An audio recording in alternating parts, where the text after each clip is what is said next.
All right, everyone. Here's another video. This lesson is going to cover chapter 7.1 of our textbook, namely simple interest. As usual, I'm going to provide for you a formula when calculating simple interest. That is, as you might guess, the interest that you apply to any kind of investment or loan. So it's strictly based on things like money. I'm going to give you a context as to when and where this might be used, especially in today, and why. And then number three, well, we're gonna have some examples. I don't have too many example homework questions that I want you to do because, frankly, simple interest is largely relatively uncommon. And so I don't want to focus too much of your attention on this. I'm going to cover some of the examples in the textbook and then get you to try these questions on your own as fresh questions. Then now might be a good time to remind you that a problem set is up on the previous chapter, chapter 6. That is priority because that will affect your mark and it will improve your standings, assuming that you do well on it.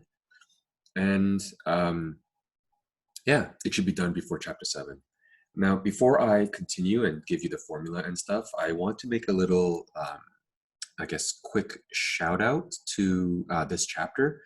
This is actually one of my most favorite chapters, if not the most favorite topic in all of math from grade 9 to grade 12, except maybe calculus. But anyways, it's one of the most interesting and most fun for me because it is more or less always seen in play when it comes to money, whether it's investments, whether it's debt like mortgages, you name it. And it's sort of really fun to use your math skills to essentially plan out your future life and maximize how much money you can have in your bank account. That's exciting to me. Anyways, not to give too much away, let's get through chapter 7.1. It's a bit of a standalone section.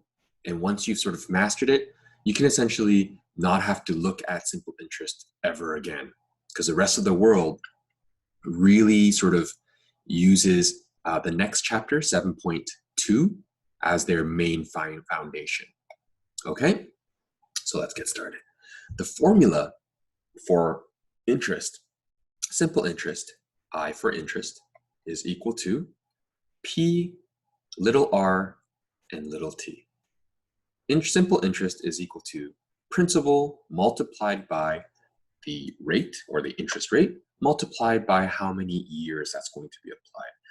So yeah, that's already a bunch of variables that you've never heard of or may not be completely familiar with. So I need to define those. Let me give you a bit of context. And if you don't care about the context, skip to the timestamp, which will get me to explain what each of these letters are. Context. Simple interest is not quite used in society today because, as I said, 7.1 is more applicable. And essentially, you make more interest if you use the formula from 7.2. But there are still some areas where simple interest is used. For example, I believe if you buy a car at a certain amortization rate, you pay off the car at a monthly fee, and that already has simple interest sort of calculated into it. Credit cards use a sort of hybrid of both simple and compound interest in 7.2. So it's still somewhere, but it's sort of hard to spot if you don't investigate. Okay, so let's go to the definitions. Simple interest. Maybe it's better if I type this out. Simple interest is, by definition, interest calculated only on the initial principal. So the initial value. So initial value and principal are sort of synonymous, which brings me to the next definition. What the heck is principal? Simple interest. Oops. Oh my goodness. What am I doing here? Simple interest, and the letter that we use is capital I, okay, is only used for only calculate on the initial principal. So what is principal? Principal is the letter P, and that is what is it? The initial investment amount, okay, or initial debt. Okay? In other words, it's the starting value, whatever the starting value is. If we were talking about, let's say, an exponential function, if you recall, this was our basic formula for exponential functions. The initial value for an exponential curve always was a value of 1. The y value was a 1. How do we get a y value of 1 to, let's say, a y value of 5? That would be a vertical stretch, aka the initial value would be a 5. You'd have to multiply. That is what principal is. Okay? It's the starting value. Anyways, I keep digressing here. Let's move on.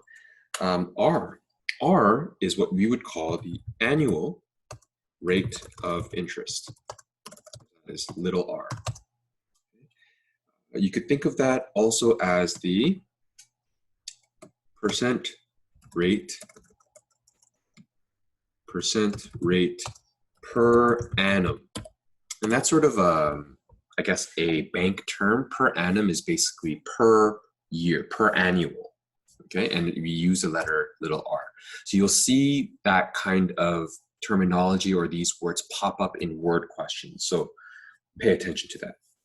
Finally, T, so time will be T, usually in years, because our rate of interest is usually per annum. That sort of makes sense, right? If the interest rate, the R value, is going to be per year, we want to know how many years is spent. So again, if the rate of interest is going to be in years, then it makes sense that we multiply that by how many years is going to be spent in it. Let's keep going. One more thing. Somewhere along the lines, I will be using the term amount, or capital A. And that is basically the final value. That's like the Y value, okay? This will be the final value at end of term, end of investment period. Okay. So there's a whole bunch of things going on. And so with that, let's take a look once again at the formula. The total interest, the simple interest that I gain is, I take the starting amount, I'm going to multiply to figure out what percent of it I'm going to gain, and how many years I'm going to gain that. I hope that makes sense logically. And then after we calculate the simple interest, we're going to figure out my total amount. My total amount is going to be how much money I started with, plus the amount of interest that I calculated over the years. Okay, I is equal to PRT, and the total amount is going to be P plus PRT. So there are your two equations. So here's one, and here's another. All right.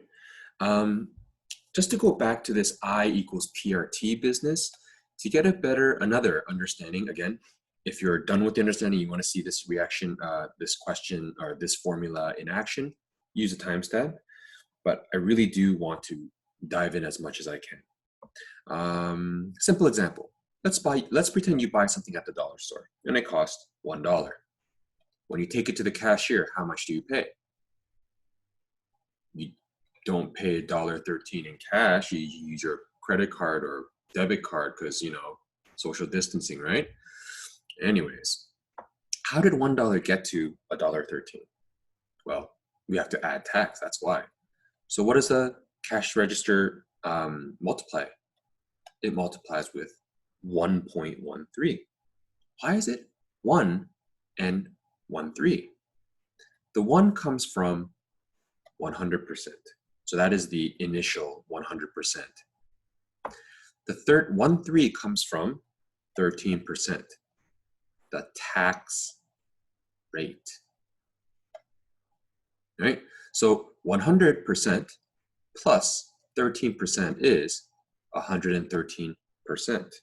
And again, if you remember, 113% is per 100. That basically turns into 1.13.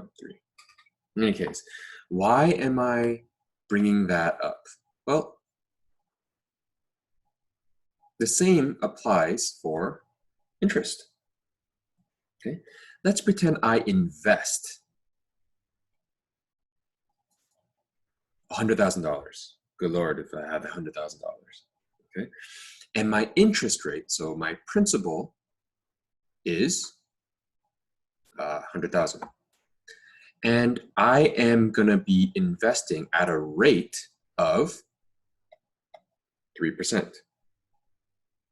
Well, what is 3% of $10,000? Remember, the key word of in mathematics is multiplication. 3% as a number would be 0.03. So P is being multiplied by R, and my answer is $3,000. Because this is per year, 3% per year, I am going to gain $3,000 per year. But what if I asked, okay, well, how much would I earn? How much interest would I earn in 10 years per year? What would you do? Once, or twice. Well, $3,000 every year, I'm going to multiply that by 10 years. Okay. So what did I just do? I just multiplied by time. So this is PR multiplied by time. This is P times R times T, and that's going to be 30,000. That's my interest. Yes, that's where we get our equation. I equals P R T. So what is a total amount?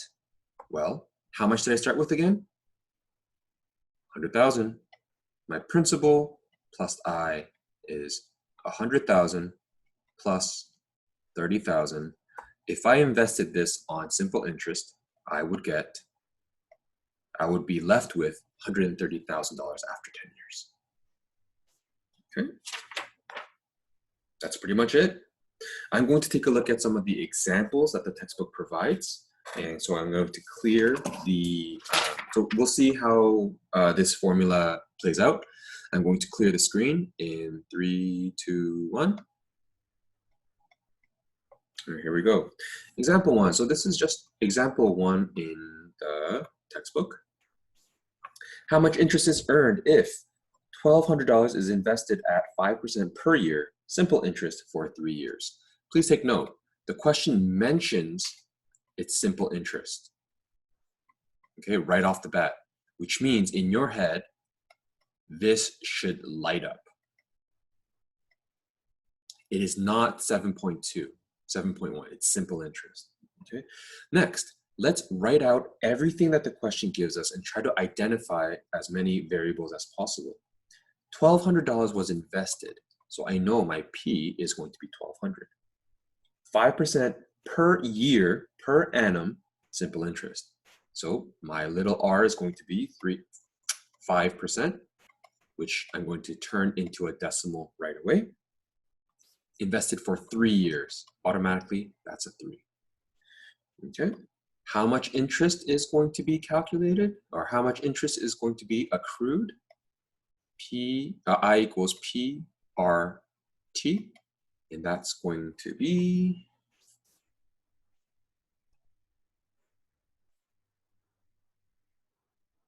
$180. Okay, might seem like small money, but who in this world is going to give you 180 free? All right, let's try. So that's part A. Let's try B. How much interest is paid if $400 is borrowed at 8% per annum? See it right there. Simple interest for 7 months. Ooh, Ooh, 7 months. Let's do this again. The question says simple interest. So I know it's going to be this. How much is 400 is borrowed? So that's my principal amount. The interest rate is 8%. So I'm going to turn that into a decimal without even writing the percent. And the time is not 7 years. It's 7 months. So this is per annum. This is in months. They do not agree. So how do I make it agree? We're going to change this into per month. Save that for later. What you can do is change time into years. 7 months is 7 out of 12 years. So let's do it. Interest is P R T.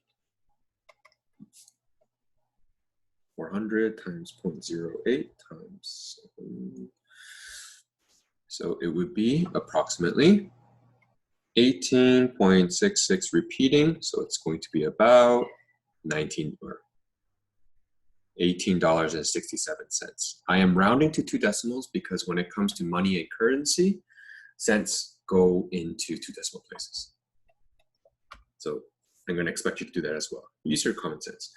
How much interest is earned if 900 is invested at 4.25 annual simple interest for 90 days? Principal, 900. The simple interest rate, 4.25% per annum, so 0.0425, not 00 or 0.42. Anyways, time, 90 days. It does not agree with per annum. So let's turn that into per year. Interest is equal to P R T. 0.0425,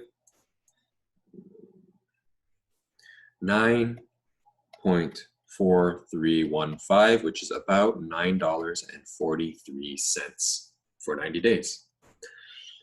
Just under $10 for 3 months. I'll take it. Let's continue moving. I'm going to move on to example 2 on page 420. Let's see if we can make a very clear thing. Clearing in 1, 2, 3.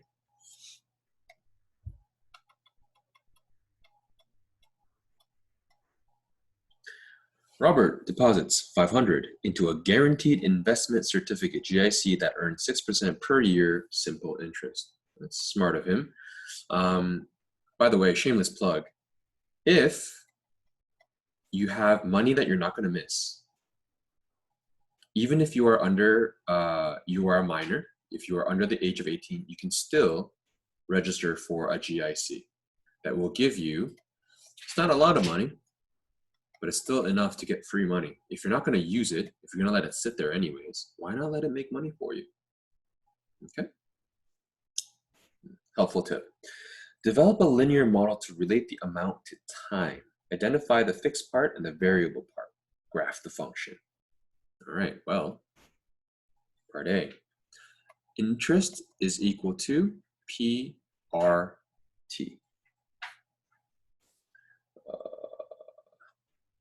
P is going to equal 500 multiplied by 0.06 dependent on time. If I were to simplify that, it would be 30T. So what's the total amount? Because it did ask for the amount to time. Amount is equal to P plus I. So the amount, whatever amount I'll have, would be 500 plus $30 times how many years I keep it in there. Identify the fixed part and the variable part. That is the fixed part. That's not going to change. I always start with $500. But this will be the variable because depending on how long I keep my money in there, this section is going to get bigger and bigger. Okay. Part B. How long will it take to the nearest month for the investment to double? Part B. I want my total amount to be $1,000. And I know from part A, that's going to be 500 plus 30t. Subtracting both sides by 500, I get 500 is equal to 30t. That means t is going to be 16.6 repeating. What is that in years? Let's see. Time would be 16 years. And what's 6 out of, let's say 66? About 8 months. In case you didn't know, 0.6, okay, of the year multiplied by 12 months gives me about 8 months. All right, part C. What annual rate of interest must be earned so that the investment doubles in 8 years? Well, let's try it. If the total amount is 800 and I have 500 plus PRT, what would the rate have to be if I want to make PRT equal to 500 when time is 8? So I'm going to PRT, I need to be $500 to double my money. P is 500. My R I do not know, and I want to know what that would be in 8 years.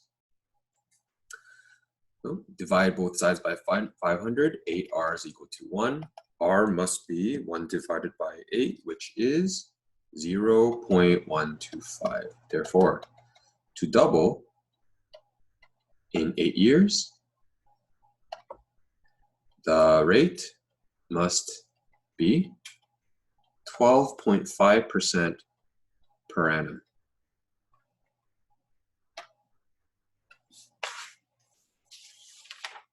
Let's keep going. Example 3. If you have your textbook with you, you may want to bust that out because example 3 gets you to look at a graph and interpret it. Clearing the screen in 3, 2, 1. Example 3 of page 422. The graph looks something like this. 800, 12, 16, and 2000. And then we have 10 years, 20 years. And it looks to be something like that. What is the principal if this is the money and that is time? What would the principal be? Well, principal by definition is a starting value, and starting value is when time is 0. Principal would be 800. What is the annual interest rate? Good question. Well, in 10 years, it seems that with a principal of 800, it grew to 1200. In other words, in 10 years, interest was 400. Therefore, PRT is equal to 400. Therefore, 800 times R times 10 years equals 400. Mental math, 40, so let's see, 80 half divided by 10, 0.5, that's 0.05. So the interest rate must have been 5%. Write an equation to relate the amount of the investment to time. So the amount, once again, to time. Let's see, PRT is equal to 800 times 0.05 to time, because I already know the rate now. Total amount is equal to P plus I, which is 800 plus, what's 800 times 0.40? 800 plus 40t. There's my equation. I know I moved a little fast, but I think it's pretty straightforward. Try these questions. I wrote it in the beginning of the video. Page 424, 1, 2, 7, and 9. If you need to go back to the video and watch it again, go for it. But try to get this done before you move to 7.2, and approach 7.2 with a little bit more brain space. I really would like you to focus and absorb 7.2 as best you can, because that essentially can be applied to so many facets of your life, especially when you grow up and have to financially plan your future. Okay, best of luck. We will see you in the next one.